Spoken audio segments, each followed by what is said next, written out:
যাই ওস্তাদ, যাই যাই, বাইরেছে ক্যাপছে। ভাই একটু আস্তে গাড়ি চালান। আরে চাচা ভয় পায় না, ওস্তাদ মেলা দিন ধরে গাড়ি চালায়, এটা ওস্তাদের নিজের এলাকা, রাস্তাঘাট পুরো মুখস্থ। সামনে স্কুল, রাস্তা যতই মুখস্থ থাকুক 30 কিলোমিটারের বেশি গতিতে গাড়ি চালানো যাবে না। আপনি আপনার মতো চালান তো, অন্য গাড়ি এর চেয়ে তো জোরে চলে, আমার জরুরি কাজ আছে।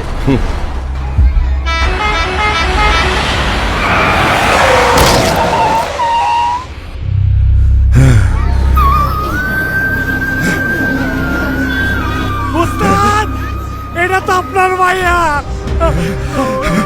মা ওপারে মা চোখ খোলা। আরে আমি তোর বাপ, আমি আর জীবনে জোরে গাড়ি চালাবো না মা। অতিরিক্ত গতি পরিহার করুন, দায়িত্বশীল হন, নিরাপদে পথ চলুন। আরে